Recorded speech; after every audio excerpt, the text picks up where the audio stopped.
Katuka Afilika repalive monogachet Dilitilira Kinshasa. Yeah, izolele vovako unchudila efe. Waneno beso de l'humanité. Modo ya made.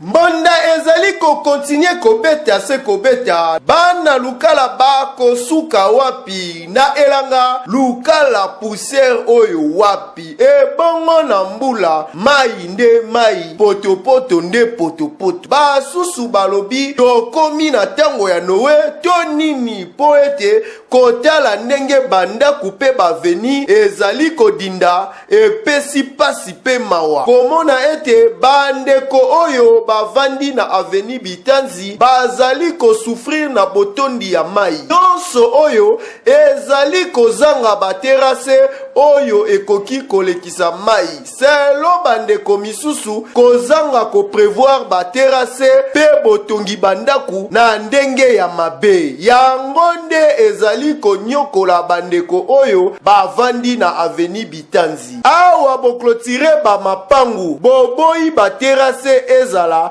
seke mai pe moyen eleka ezalite. Bolingi batu bakoma na bango bambisi po bakoma ko vivre na mai to nini. Na yango boyoka ndenge bandeko babeti simbonda biso petolobi bete na yo.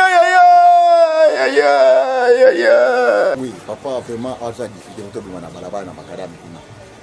C'est facile mais pour le beti va y prendre la télé awa. Zaka juste solution va faire makana qui va faire wana. Moi les kana na lisiba exact.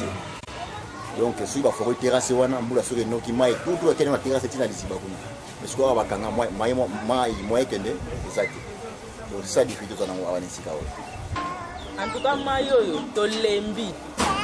Mai mtela kolekeleza te. Soki mbule beti makasi, mai kota batina kati ya ndako. Ndebo monya obo ekute kiti mwa ndabo. Eza kiti na porte. Place kutubana bakosakaniza te.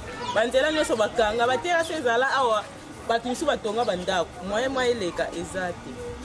Esuka kibongo te bandeko misusu pe oyo bavanda kala lukala neti Drial Image yepe adindaki biloko nyonso ya ndako ebebaki nango Noa tongela bana lukala bato bakotaka mibale na mibale po badindaka lisusu te. Elingi koloba ete bino bakonzi ya mboka lukala bobongisela population baterase po sino te ezali kaka pasi na pasi. Yo pendeko kobwakaka lisusu matiti na terase te. Tala sikoyo bandeko bakomi kolela pasi na mai ya mbula. Mbonda ebeti yango tolobi betele yo. Katuka Afilika repalive monogachet Dilitilira Kinshasa. Yeah, izolele vovako unchudila efe. Wane